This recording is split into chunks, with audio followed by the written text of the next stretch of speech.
शायद 87-88 के बाद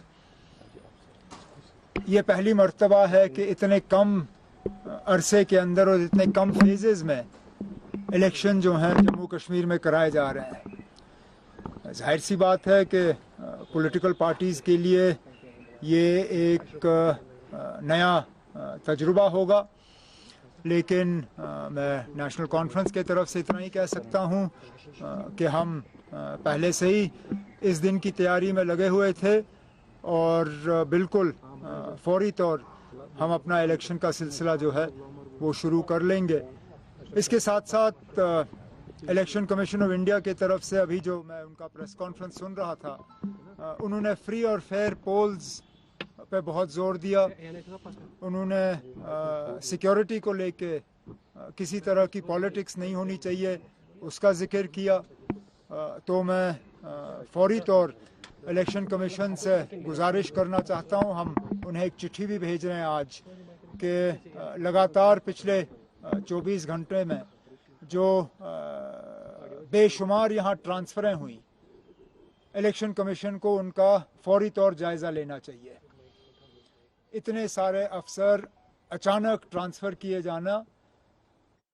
That's former Chief Minister Omar Abdullah speaking. And remember the first reaction that is coming from the National Conference as well. Joining me now is Ifra Jan, a young member of the National Conference. She's the social media and digital platforms in charge as well. Ifra, I welcome you into this telecast. Now, there was a lot of allegations thrown at this government at the centre. There's a deliberate delay, a lot of questions being asked if elections will happen. Now it's happening. How do you see, as the government will intend to say there have been changes, there have been peace and prosperity, people want to take this ahead as this destiny of Naya Kashmir. How do you see this as National Conference of the Naya Kashmir? Ifra. Thank you, Pooja, for inviting me to your show.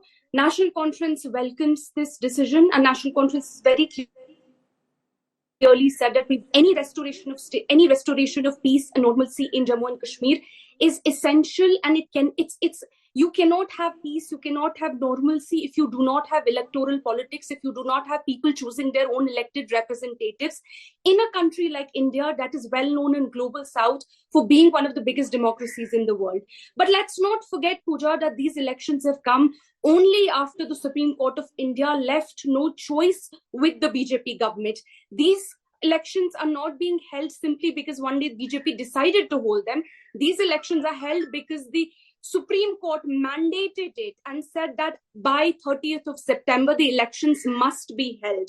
And this was for the first time in the history of independent India that Supreme Court had to step in to call for an election. So there is much to reflect on. Of course, there's a moment to celebrate, but there's also much to reflect on here. Second thing that we are constantly looking at is if you've been looking at Jammu and Kashmir and news in Jammu and Kashmir since yesterday and early morning, we see hundreds of IPS, IAS, KAS administrative transfers have taken place.